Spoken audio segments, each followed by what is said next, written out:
So the best players in the world will see load that club beautifully in the backswing.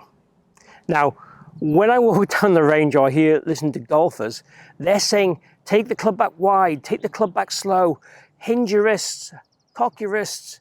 The real mixture of different opinions. So what is the best practice? What is the best version for you and I and we to be able to produce the best backswing, generating power, having consistency in our golf game? Let's go through it. So my preference would be, and it is a preference, that we would load the wrists what I would call early. So we create what I call wrist cock early in the backswing. Now the reason being, if we cock the wrist early, which is this motion, we can then feel that the arms are really solid and structured all the way to the top of the swing. If we tend to cock the wrists late, we tend to have a draggy, a pulling and a pushing action around that transition area of the golf swing. And it makes the arms almost bend and soften a little bit more later on too. If both are done 100% successfully, as in we end up in the same position at the top, it is purely a preference and it doesn't make any real difference. But I certainly would encourage you to set the wrist early, and that's the practice followed by most great players. So how do we do it, and how do we know we're doing it right? Well, essentially what I want you to think about is your thumbs and flicking.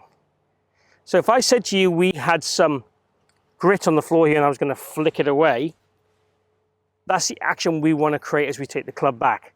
So the wrists are flicking up in the air, and we're imagining if this shaft was full of water, we're letting the water run completely out the shaft by the time it gets to left arm parallel. That would be the idea. What I've got here on the ground here is a tee peg placed behind the ball. And the idea in this would be basically, I'm going to try and knock that tee over as I swing back.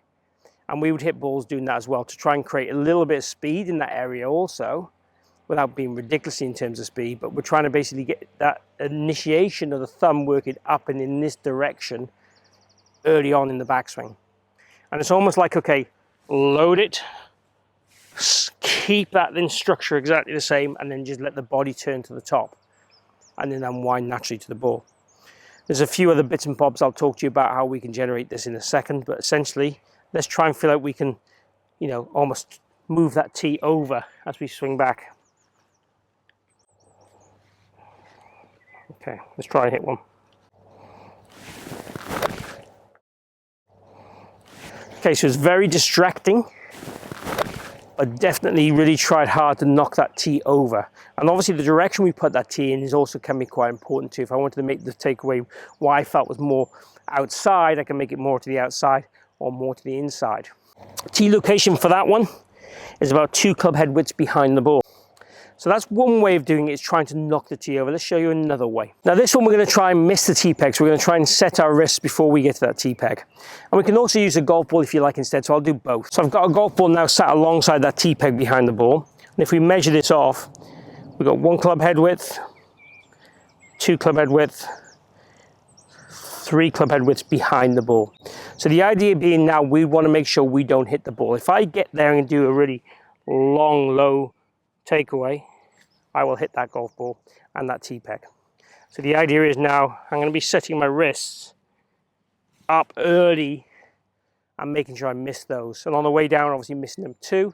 If I hit them on the way down with an iron shot particularly, my low point would be too low or too early. So we want to make sure that we get that descending blow as we come back to the ball and move that low point forward and later. So it's ball and turf. If it's a driver, the club will be pretty much hitting these. Might want them a little bit more on the inside, but it'll be hitting these.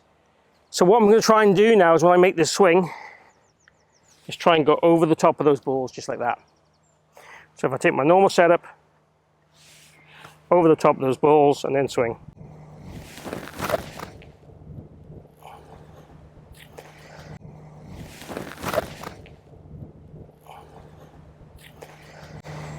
And that was a great contact, and it definitely felt for me, and it'll feel for you, that I was picking that club up way early.